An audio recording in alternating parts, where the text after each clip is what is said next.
Hi guys, are you struggling with the hooks?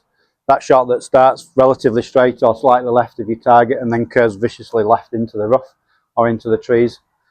This video then is for you. So what I'm going to do today is I want to talk to you about what causes that shot and then how I go about fixing that with my clients who come in with the same problem. So we're going to split this off into two parts. So first part we're going to look at, is it a face problem or is it a path problem? So first off we're going to look at the club face. So best way to establish is it a face problem or is it a path problem is where does the golf ball start relative to your target. So with a driver, if the club face is square to target, the ball will start straight at the flag or your target. If the ball starts to the left of your target, then we're going to establish that then it's a face problem. So that becomes the first thing that I want to fix. So I want to see that golf ball starting at your target. So what can cause your ball to start left of target? Basically the club face. So lots of people start off slicing the golf ball when they come. That's the most common shot. And in trying to fix the slice, they get told lots of things on the videos. Just turn the club face inwards. So if they turn the club face inwards, that club face then returns left of target, and the ball starts left of the flag. So generally, there I would suggest that if that is the case and you are turning the club face in, then we just let that golf club sit down on the ground, and we know then that the sign I've got on the top of my club here is pointing straight down towards my target. So I know then that my club face is square.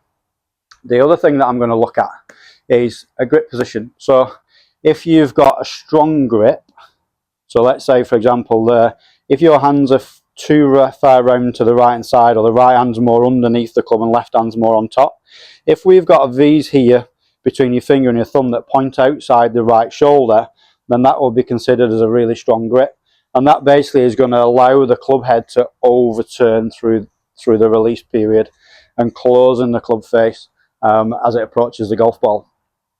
So basically there, if you've got one of those problems, you will start to see shots that go like this. So we're aiming for the flag out there in the distance. If you've got one of those problems, you're going to make your swings and you're going to see the golf ball starting left of the target. So if the ball starts left and then curves left, one, obviously we know the club face is close to the target. We also know that the club face then is close to the path because the ball's curving to the left too. So if we were to take the grip and weaken that grip off, so from there we've got a V pointing up towards the right shoulder, and we've got another V on the right hand pointing up the right arm towards the right shoulder as well. And you can see two knuckles on that left hand. We can assume then that we've got a fairly neutral grip position. If we then place the club down onto the ground, square to the target, take our neutral grip position, and then from there, if we start to see the golf ball start straight, but then curve to the left, we then know that the face is good, and it's the path that's the issue.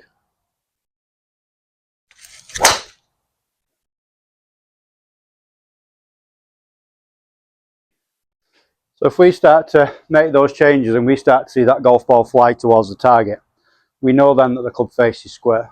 If the ball then still curves to the left and too much, we basically then now know that we've got a path problem. So the path now is too far out to the right and the club face is close to that path, which is causing that curvature. So one of the first things that I'm going to look at when it comes down to swing direction and club path is where a player aims. So if a player is aiming too far to the right of the target, naturally then the swing is going to go in that direction. So first thing I'm going to do is I'm going to put a club down just to align them up, and I want to make sure that the body position is pretty much straight at the target to begin with, straight at the target, to make sure that we're basically opening them up relative to where they was aiming before. So if they're aiming too far to the right, it's sending the path in that direction. So we'll open them up, so that should square the path up. If you look at your alignment and you see that your feet are square to your target, then there's obviously something else causing that swing path to be too far to the right. So then we're going to look at the swing plane.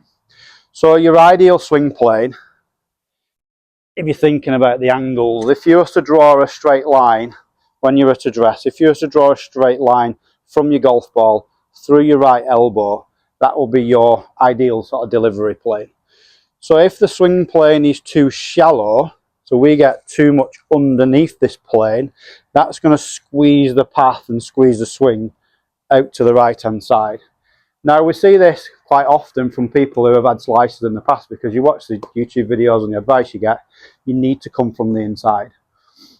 But it has its limits. So people start to try and get more and more and more inside, and then end up then getting the opposite shot. So they end up getting under plane, swinging the club too far out to the right, which then obviously creates this hook.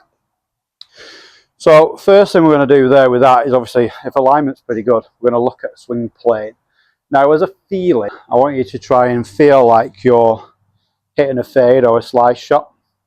So initially there, if the swing plane is too far underneath the plane and shallow, and the club head is too far behind you, what we want to try and create there is a swing plane that is a little bit higher, so we're taking the club a little bit more above the shoulder.